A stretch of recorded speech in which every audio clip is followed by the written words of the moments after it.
Ézéchiel 10h19. Les chérubins déployèrent leurs ailes, et s'élevèrent de la terre sous mes yeux. Quand ils partirent, les roues se mirent aussi en mouvement à côté d'eux. Ils s'arrêtèrent à l'entrée de la porte orientale de la maison de l'Éternel, et la gloire du Dieu d'Israël était sur eux en haut. Nous allons maintenant révéler la porte orientale sous ses trois dimensions, cosmique, spirituelle et prophétique. Dimension cosmique, le lever d'un astre. Dans le langage des prophètes, l'Orient désigne le lieu du lever. Le soleil se lève à l'Orient chaque jour. Mais ici, il s'agit d'un autre lever, celui de Neptune, qui deviendra chérubin porteur de la gloire. La porte orientale égale la fenêtre céleste d'un nouvel astre. C'est le moment où Neptune sort de son voile et devient étoile, offrant une nouvelle lumière à la Terre.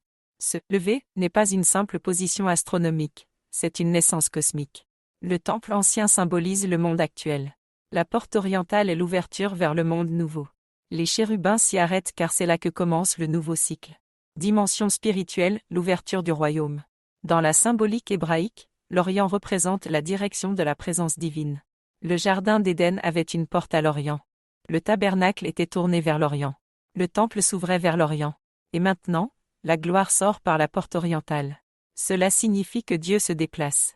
Il quitte le centre terrestre, temple corrompu, et il s'établit dans le ciel, au-dessus des chérubins. Spirituellement, la porte orientale est le seuil.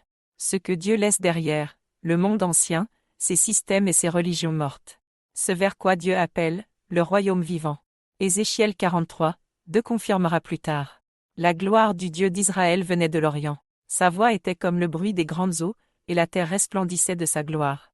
Cela signifie que le retour de la gloire dans le monde se fera par la même porte, celle où elle est sortie. Elle sort au moment où Neptune s'allume. Elle revient quand le royaume est établi. Dimension prophétique, l'instant du basculement. La porte orientale est le point de bascule prophétique entre les deux cycles. Le cycle de la mer et du soleil, commencement. Le cycle du soleil et de Neptune, fin et renaissance. Dans la logique du plan divin. Avant la porte orientale, la gloire est encore dans le temple terrestre, même si corrompu. Le monde ancien vit ses derniers jours. À la porte orientale, la gloire se détache et repose sur les chérubins, soleil plus Neptune. C'est le moment de l'allumage de Neptune. Après la porte orientale, la terre entre dans un temps de jugement et de purification, avant d'être renouvelée sous la nouvelle lumière. Ce passage est unique dans chaque cycle. Au commencement, la porte orientale fut la mer. À la fin, Neptune devient la nouvelle porte. Ézéchiel 43, 4 La gloire de l'Éternel entra dans la maison par la porte orientale.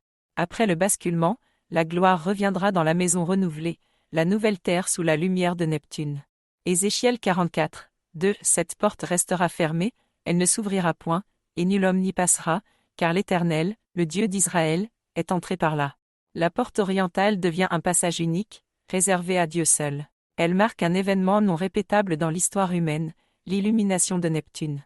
Matthieu 24h27 Car, comme l'éclair part de l'Orient et se montre jusqu'en Occident, ainsi sera l'avènement du Fils de l'homme. L'éclair part de l'Orient, Neptune s'allume, la gloire se manifeste. Le signe pour les élus. Lorsque la gloire passe par la porte orientale, les élus reconnaîtront le signal céleste.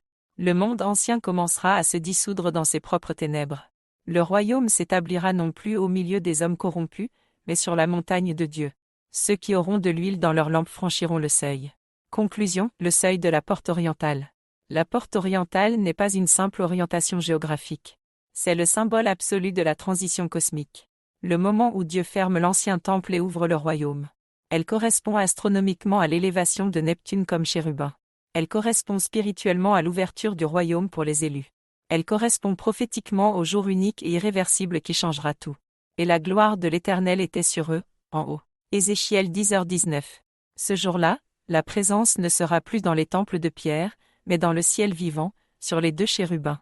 Le monde ancien aura passé le seuil. Le royaume aura commencé.